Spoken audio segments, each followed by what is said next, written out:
Okay, so I made a video a while back about this thing, which is the Blackmagic 4K camera, and the fact that it had been upgraded to use ProRes RAW.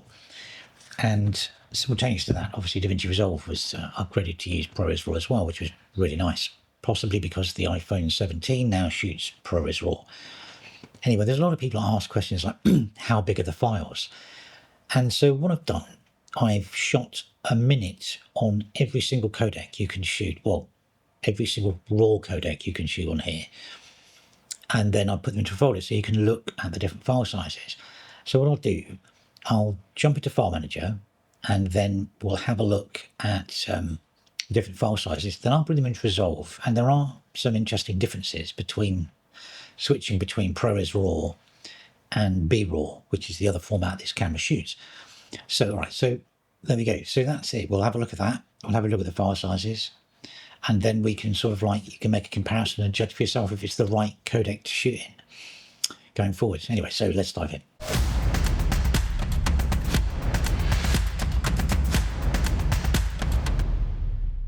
Okay, so here we are. I'm in a marquee, so if I'm in a weird place, I'm at the top of the screen, so I'm not looking down, because everything sort of happens at the bottom, what I'm about to show you. So, okay, let's go into a file browser, and hopefully I'm not going to obscure everything. Let's actually just start how can we get rid of you? I don't know, let's bring up a calculator. Okay, so I'm sat at the top of the calculator now. Right, so let's just go into videos, go into ProRes RAW, and as you can see, I've named everything. So right at the top there, you've got Apple ProRes RAW HQ, and then ProRes RAW, a standard ProRes 422 file. Then I've got constant quality, constant bitrate, and then ProRes RAW. So let's talk about these. So Apple ProRes RAW HQ, which is coming in at 7.3 gig per minute, and that's at 4K DCI at 25 frames a second. That is apparently the same as shooting ProRes 444XQ, which would be enormous. So it's compressed. And then you've got our standard ProRes file, which is ProRes 422HQ, which is but on RAW. This is the normal ProRes you work in, and there's like a final deliverable for broadcast. And then you've got constant quality Q0. Now, what's that? Right. Constant quality Q0 is literally, it tries to maintain the highest quality within a set of parameters that it's been given, which I don't really know what those parameters are. Basically, Q0 goes for gold.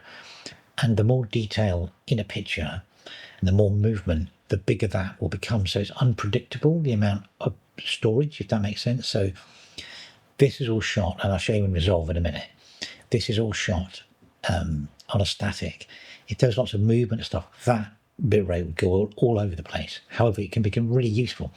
If you want the highest quality interview a talking head when they're not moving much, you could put it on that, and you could get an amazing quality image, and because there's not much movement, once it's got that, it'll just stay there.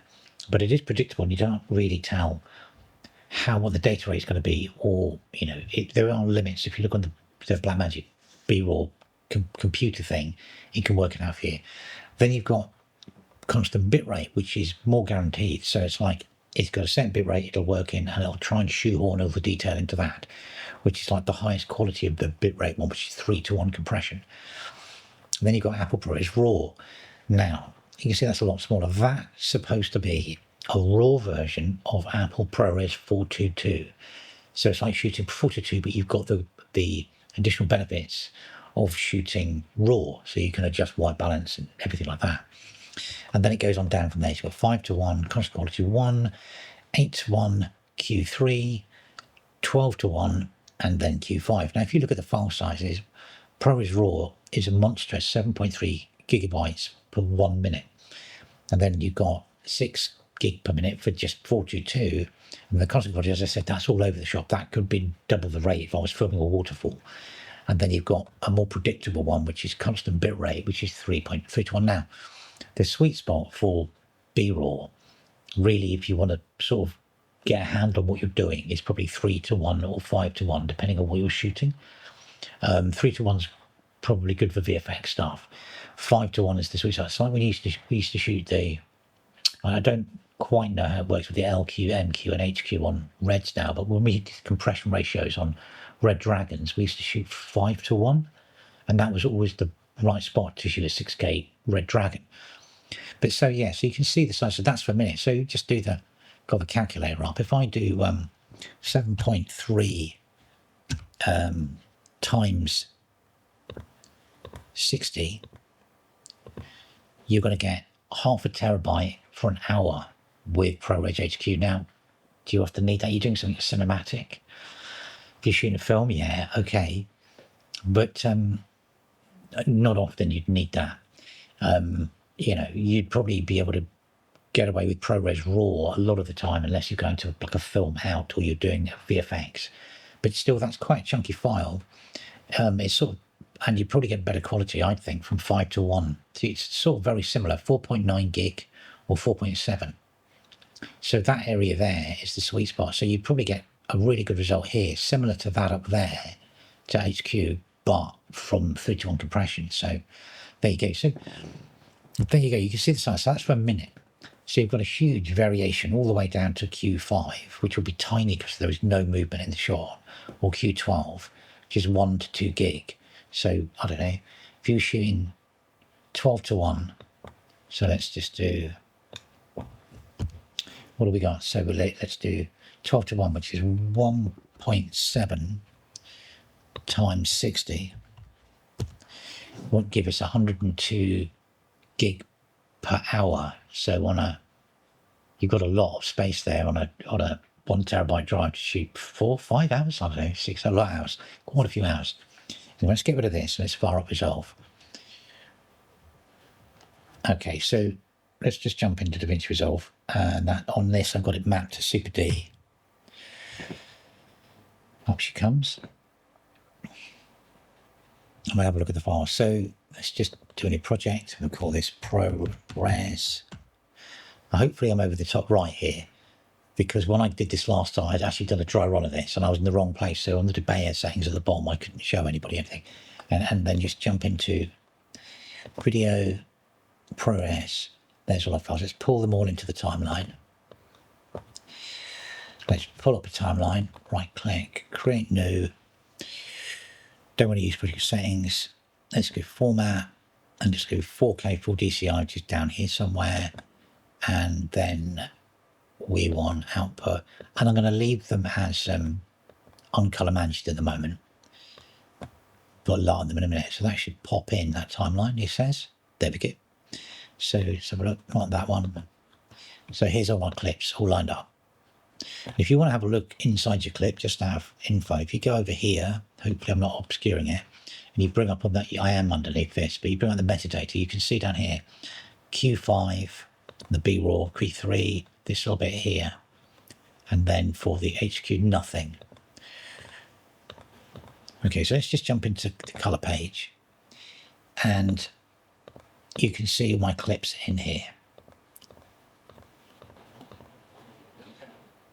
All right, so what we're going to do is we're going to group the clips so I can do some fiddling with it later. Add into new group, we call this clips. Okay, just click off that. So first of all, let's have a look at the big differences you've got in here. If you look at ProRes RAW HQ, and then if I just click on Blackmagic, do you notice the shift down here in the scopes? There seems to be some weird step off when shooting ProRes compared to shooting Apple Blackmagic, and I don't know what's going on here. I didn't do anything. You watch this is the same shot, then you watch it jump up and down. It's like a stop. Is that a stop difference? Now they're all shot at 640 ISO, and within minutes, or they're literally, it's a continuous stream. I just stop, start, stop, start. So there should be no difference, but there's something to be aware of there. If you mix and match on a day and you shoot ProRes for some stuff and you shoot for Blackmagic, you're going to get a bit of a difference between the shots. It's not the color information. Well, maybe it is. That's very interesting how the red channel there is different. So let's actually just jump back. Let's color manage it for a minute so we can see what we're looking at. Timeline settings, and just go to color, and we'll just do it to color management. SDR. Okay, so there's some color. It's a bit blue because it's the wrong, it's not white balance any, but because I've got the clips correct here, let's just do a pre-clip, drop down, group pre-clip, and then I'm going to just do a quick white balance of the Depeche Mode Anton Corbijn book. Okay, that should be white balance, he says. Okay, so there, you know, if you jump along the timeline now, you can see it's visibly brighter between these two. That's the same, I haven't done anything. If you look at the colour, there is a difference in the colour as well. I don't know why. It's something to be aware of. Okay, let's come out of that. And let's just switch off colour management. And so we can have a look at the RAW settings. Okay. So, the pros and cons of shooting ProRes RAW and BRAW. Let's think about this. ProRes RAW is more raw than BRAW, if that makes sense. It's less modified. BRAW is much more efficient because it is modified. And if you think about it, ProRes RAW is a much older format. ProRes RAW has been around for ages. I mean, I think they originally brought it out to try and put it into cameras, but obviously got vetoed by Red. BRAW is the development purely by Blackmagic, and it's obviously more modern and more efficient. And you can see this by, if you just click on the RAW tab, with ProRes RAW, all you've got is limited controls, but it's limited controls in everything, even in Final Cut, which is its native home. You've basically got, hang on a minute, that's that let me, oh, no, I've got clip. By one, clip, metadata, clip. You can raw to log a few things, not everything. You've got very limited controls over here about what you can do with it. I mean, some people will tell you that doesn't matter, you can do the same thing with everything, but you do have much more control over your material here, because what you can modify in different spaces, all this stuff's built in. You've got gamma controls, everything. You can actually attach the LUT, there we are, which I believe is a 250D LUT that I've got that sits inside my Blackmagic. Now, so obviously Blackmagic RAW file is a much cleverer file, whereas ProRes RAW, I suppose 5 years ago, if that came out, you'd have been made up. But now you've got access to Blackmagic RAW, which is a cleverer, smarter, more modern format of compression. Then, you know, you're a bit stuck in many ways.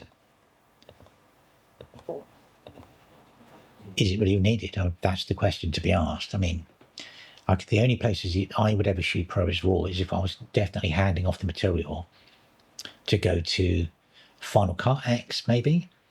I mean, you could go to Final Cut X now, Premiere, all of them do it. Premiere is more limited. I showed that in a different video. And then you can edit it in DaVinci Resolve. BRAW, on the other hand, doesn't go into Final Cut X. It's still the tiny missing part of the entire ecosystem. You cannot get, you can. I've got a plugin for it. There's BRAW Toolkit to get into Final Cut X. But I've moved to Linux now, so for about 50%, 60% of my stuff. So I don't really use it anymore anyway. So I don't use Final Cut anymore. So there you go. So it's interesting. Do you really need to? I think it's too late to the game. We've all got so far down the road with BRAW and it's delivered fantastic results. Is ProRes RAW really necessary? I mean, it's necessary for DaVinci Resolve because there'll be all those people out there shooting ProRes RAW on their iPhone 17s, grading it in here. But being able to shoot ProRes RAW internally on a Blackmagic 4K, on wherever I put it, on this thing, I don't know if it's really needed. I don't know if it's really, you know, it's really going to benefit you. And you don't gain anything from it. I mean, as I said, bear with me. Get back in focus. As I said, it's like the 3-to-1 compression is probably going to be whatever you need. And shooting ProRes Q is just overkill. Anyway, there you go. So just a quick look through, perhaps a quick look through BRAW, talk about BRAW and ProRes RAW, and then, you know, decide what to do. If you've got any questions about this, I mean, I may make these clips available if you really want to have a play. I mean, they're just literally in my living room. My nice books, or not so nice books. Your mileage may vary, but there's a lot of colour in here you can have a look at, and the camera didn't move at all. So yeah, so there you go. then ProRes RAW, BRAW. If you've got any questions, ask me in the comments. As I said, I may make those available. And as usual, thanks for watching.